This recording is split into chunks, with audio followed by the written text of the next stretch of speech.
A warm welcome to all of you from Wild Rose United Church. As we gather together, we acknowledge with respect the history, spirituality, and culture of the peoples with whom Treaty 7 was signed and the territory in which our church resides, and as well the heritage and gifts of the Métis people. We accept our responsibility as treaty members. Wild Rose United Church continues our work as the church during this time as we are still scattered in the world. This week we will be meeting online, as is our tradition now, on Tuesday morning for coffee. We have a Bible study in the afternoon on Tuesdays, Wellness Wednesdays, and as of now on Thursday afternoon at 4 o'clock, we're gathering for an end of the week happy hour. So please do let the church office know if you would like to participate in any of these, and an invitation will be sent to you so that you can participate online. This week, I and many of my colleagues will be attending virtually, of course, the Festival of Homiletics with some of the best preachers in the world. This year, the hosting city is in Atlanta, but people all around the world will be attending and listening to some very fine preachers as they speak into the situation we find ourselves with COVID, and also into our climate crisis. Most of the event is free, and if you would like to hear some really good preaching or be part of some really fine worship services, you're welcome to check it out online. You'll find it at www.festivalofhomiletics.com. We will be posting this as part of our worship service online. I know as well that this week in Alberta a lot has been made of the announcements related to reopening and the staged pieces that are there for all of us. At Wild Rose, like all United Churches, we have a small group that is working our way through dealing with emergency response. And so we will need to be studying our response here at the church and what action we'll be taking. As you know, there will be several phases to this, and we will be deciding how we will respond best and when we will open. I'd just like to hold up for you a couple of pages relating to churches and the kinds of things we need to consider as we are looking at this. So, for example, all staff, visitors, and congregations will be asked to use a self-assessment tool before participating in anything. In our worship services, we would never be able to have a gathering of more than 50 people, or 1/3 of the normal worship service attendance. We would be maintaining physical distancing. We would not be able to sing in worship. Unfortunately, singing is one of the ways that the virus is transmitted very easily. We would not be able to eat together, so no communion, no coffee time. So many things we have to look at and decide on.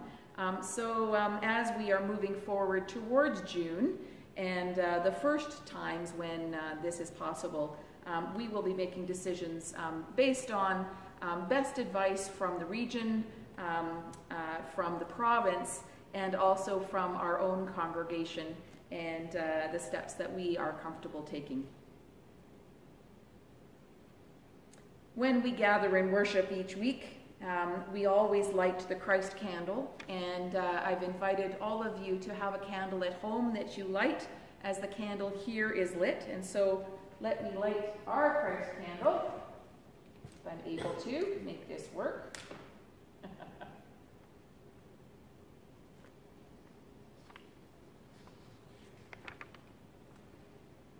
Jesus said, "I am the light of the world. Anyone who follows me will not be walking in the dark, but will have the light of life."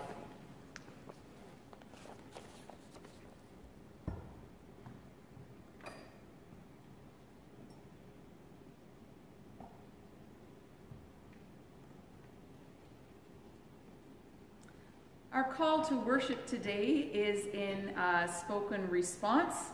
And so I invite you to join in responding in this call to worship. Taken from the earth, like lumps of clay, made from the soil like lumps of clay, molded and fashioned like lumps of clay, worked and reworked like lumps of clay.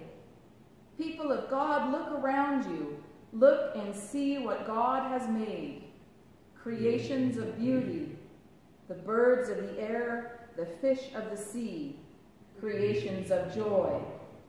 Every star, every planet, every atom, every quark, creations of love.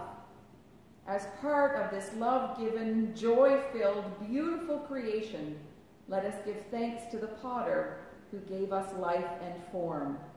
Alleluia, alleluia, alleluia. And we're going to sing a song of praise to the Maker. It's found in More Voices at number 30, and the words will be projected.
Creating God, provide us with all that we need to grow into who you have created us to be. As the womb of the earth nourishes seeds, may we be nourished by this community and the assurance of your holy presence. As the sun provides energy, leading seeds to transformation, may we find the courage to embrace new life through the example of Jesus. As water refreshes and replenishes growing seedlings, may we be restored by the movement of the Spirit. In times of drought, when we cannot feel your warmth or taste your goodness, protect us from harmful attitudes and actions that may secure our well-being at the cost of others, and lead us again to abundant life. Amen. I wonder, how do you define sacred? I think it's something that shows us what God is like. Something awesome that reminds you of God's presence. It's something set apart, respected, cherished, and awesome. What is it that makes those things like that? How? Why? How does something that is sacred point to God's awesomeness? This is a weekend of seeds. All across Canada, the May 31st long weekend is a time when gardeners everywhere start planting, if they haven't already. These are some seeds that I brought along with me today.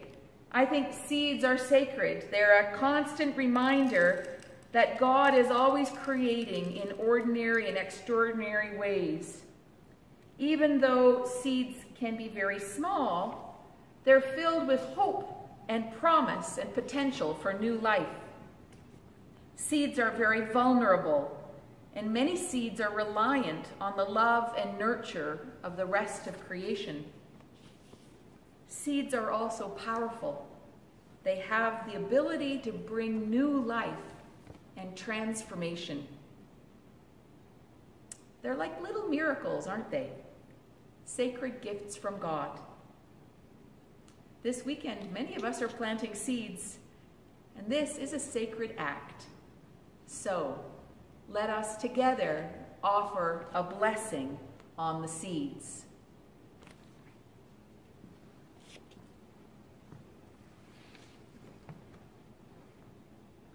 We hold these seeds in our hands as a present and future gift. Their existence reminds us of the power of dreams to grow in unexpected ways. Their growth will help us celebrate life and God's promise for a world where all are fed and all are loved. May these seeds remind us all that we, too, are sacred seeds planted in God's garden. Thank you, God, for the gift of these seeds. Amen.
Good morning, everyone. Our scripture readings today is from Genesis, number 2, verse 5 to 9.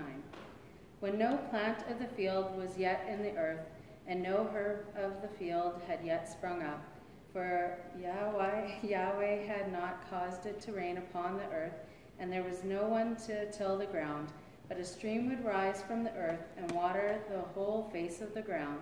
Then Yahweh formed an earth creature from the dust of the ground, and breathed into its nostrils the breath of life.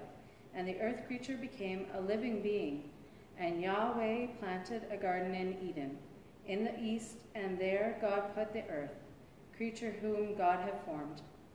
Out of the ground Yahweh made to grow every tree that is pleasant to the sight and good for food, the tree of life also in the midst of the garden, and the tree of knowledge of good and evil. Matthew 13, verse 31 to 32. He put before them another parable. The kingdom of heaven is like a mustard seed that someone took and sowed in his field. It is the smallest of all the seeds, but when it has grown, it is the greatest of shrubs and becomes a tree, so that the birds of the air come and make nests in its branches.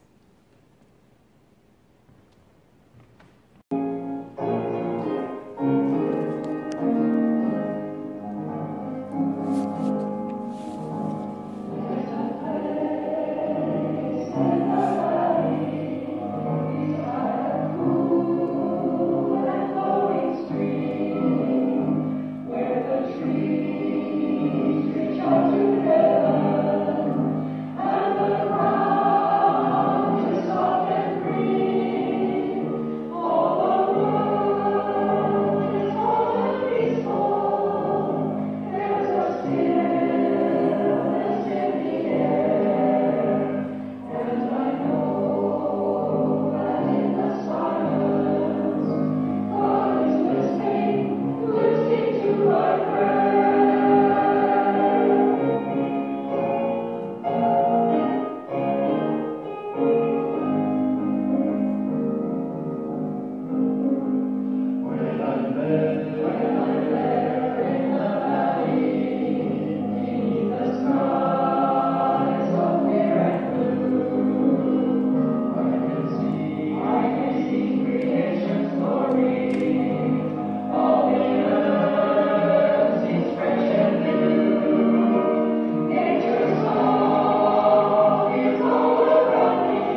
I remember when I was a child in Sunday school, probably first time this happened was in the nursery. And my Sunday school teacher gave me a seed and a little paper cup with soil. And I took my seed and I put it in the soil and we watered it and took this very precious container home and tenderly watered it and waited for, I don't know, either the radish or the pea to sprout. Do you remember that? It was marvelous. Something in me, even as a little girl, I responded so tenderly to this new life and the possibility that was found in this exercise of planting. I had never before thought about the mystery of growth which comes from a seed. Well, this long weekend, it's the traditional starting block for the annual race to garden here in our short season in Calgary. Each year, this weekend, this long weekend in May, comes with joy, marking the end of frost and winter, we think, we hope, and the beginning of the glory days of late spring and early summer between the prairies and the foothills. Our high altitude challenges us by our chilly nights, and even in midsummer we have to work hard with nature to coax along those tender plants that we cherish. Seeds are sacred things. They hold in them life. They hold the potential of growth, and at maturity, either the beauty of flowers or the bounty of harvest. Our lives depend on these tiny miracles, and our care for the earth and for all living creatures depends on our husbanding of the soil and the seeds. In my training as a master gardener, I discovered that nothing grows in dirt. Indeed, we weren't allowed to say the word dirt. Our instructor told us dirt is a 4-letter word. Rather, things don't grow in dirt, they grow in soil. And the difference is profound because dirt is inert. It isn't alive. It's just a bunch of stuff. Soil, fertile soil, is a complex system of living organisms and organic material along with minerals and other components. Soil is what sustains life. It is itself a living thing, and it requires care and feeding, like it needs you to add compost, for example, in order to sustain its fertility. And so seeds that we plant, themselves little miracles, are placed into soil, which is also a living organism and provides what the seed needs to grow. There are many ways of thinking about the seed, and we have much that we can learn from others. Adrian Jacobs is a member of the Cayuga First Nation of the Six Nations Reserve in Ontario. He is also the keeper of the circle, or the principal, of the Sandy Salto's Spiritual Center in Beausejour, Manitoba. And Adrian writes that the Haudenosaunee people, the English name is the Iroquois, they have a ceremony in the springtime where they bless the seeds before they plant them. They also see corn and beans and squash as the three sisters. And that's in keeping with the view of his people of creation as relatives. So they speak of their elder brother, the sun, or grandfather, moon, or grandfather, thunder, and mother, earth. Sustenance provided by food makes the Haudenosaunee people happy, and it's a recurring phrase in the Thanksgiving address or the words before all other words. Adrian also writes that from his reading and education, he's discovered that a seed in itself contains all the DNA that's necessary to produce a full-grown plant and fruit containing seeds for the future. So in that seed is all the potential. In essence, a seed is a universe of plants that expresses the genius of the Creator. Isn't that a marvelous, marvelous way to express the sacredness of the seed? Now, another First Nations person, Patricia Vickers. Patricia's a friend of mine, and Barbara's as well, Barbara Grant's. We met Patricia in our training as spiritual directors with the Pacific Jubilee program. Patricia, her heritage comes from the UK and also from the Tsimshian and the Hiltsik nations. She belongs to the Eagle clan from the village of Gitskla in BC, out on Vancouver Island. And Patricia says, out on Vancouver Island, our soil is comprised of rock, sand, silt, and peat. And the people there did not cultivate plants in the past or present. They didn't go about collecting seeds or sowing seeds. They left the seeds to thrive without the assistance of human intervention. The knowledge of plant medicine is passed down through the mother's line. For females, you are shown by your auntie how to gather plants that were once seeds. So women learn to search for the seeds that have grown into plants that are used to assist with growth or with purification, things like cedar or spruce. Patricia says, I believe that all life is sacred, and a seed in particular is significant because a seed needs to be connected and in contact with all elements to grow and become. We speak of thought as a seed and the heart as the place where the seed grows. And when your heart is not clean, it will not produce good thoughts or good seeds. The seed is the beginning. It's already the nature and essence of what it will become. And her prayer is that our hearts will hold good seeds. At this time in the history of the world, planting seeds is a way to enact our hope and our commitment to life. In these days of sowing seeds, we participate with God in the mending of the world and in providing sustenance for ourselves and for our neighbors. The new life that springs up from the seeds that we sow will blossom, and with care and attention, we will nurture a bountiful harvest. Even in the most challenging of times, new life is springing forth. Amen.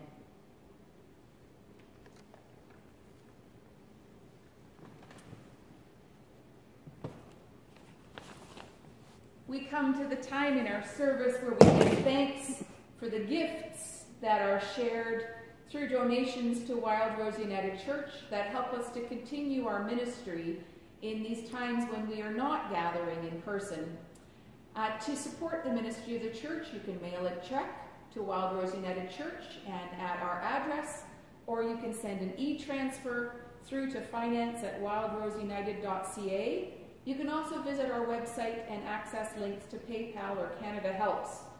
All of these and all of the ways that we offer our gifts to one another and to the mending of the world, we give thanks for.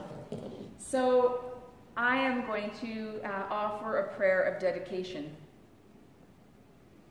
We thank you, God, for the circle of life, the cycle of receiving and giving, and the cycle of seed time and harvest. Bless these gifts that we now present, trusting in their future promise. Amen.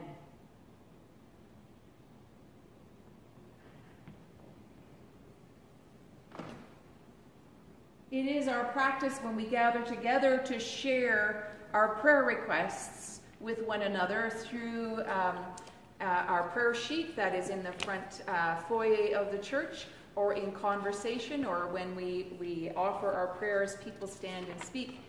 Using this kind of technology is more difficult. And so as we share our prayers with one another in conversation when we gather online at our coffee times or happy hour or other times, we hold in prayer all of you and the concerns that are shared. Our prayer chain continues to pray for the requests that have come, and you can send those through our email, through the website or Facebook as well. Let us pray. Creating God, for the care that we can give and receive as your creatures, we give you thanks. For this time in the year, a time when we move into our summer months, for the beauty of new growth, the potential of newly planted seeds, and the renewal we feel as we move outdoors, thank you. Thank you for the beauty of the world around us, of your creation. Thank you for your gift of creation. As we continue to learn how to live fully yet safely in the face of this pandemic, we find solace and renewal in the beauty of spring flowers and the warmth of the sun on our faces.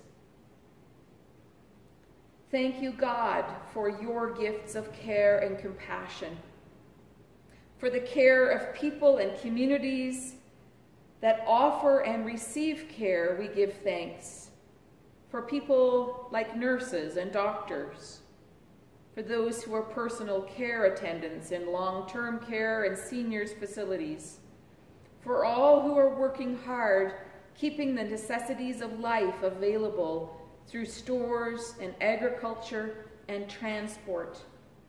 We give our thanks. We ask for your care and protection over people and places who are in need. We think of those who are sick, lonely, isolated, dealing with mental illness, depression, addiction, and anxiety. We pray for those who have been laid off, for all who are having to learn new skills in order to accomplish their normal daily tasks, and for all who are finding themselves struggling to cope in these trying times. Help us each to learn and grow, to have the courage to face our fears. In all of life, there are new seeds planted, waiting to grow. Help us nurture new growth in ourselves, in one another, and in this world of yours. God, as you receive the prayers of all creation, receive our prayers.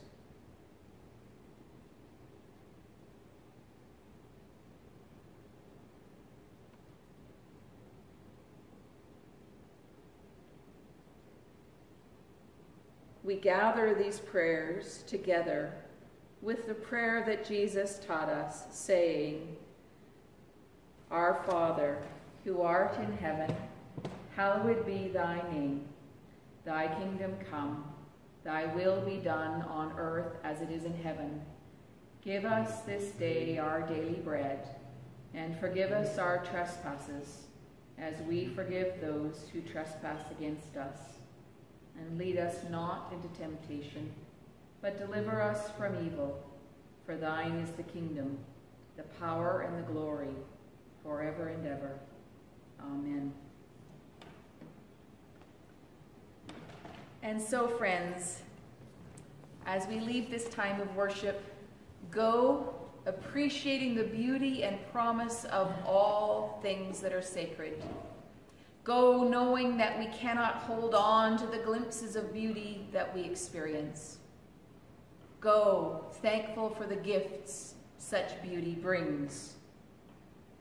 And may the deep nourishing soil of God's grace, the radiant warmth of Christ's love, and the restoring power of the Spirit be with us all as we spread God's glory wherever we are planted.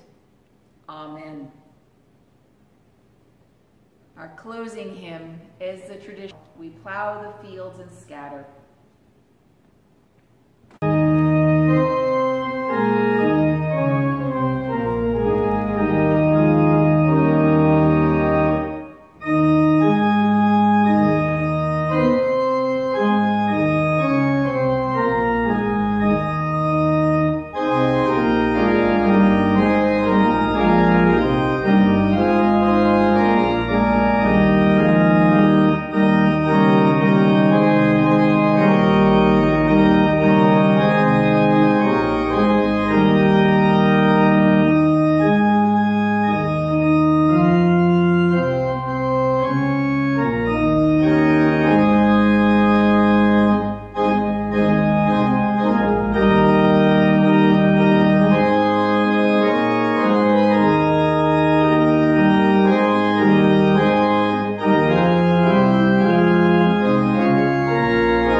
Amen.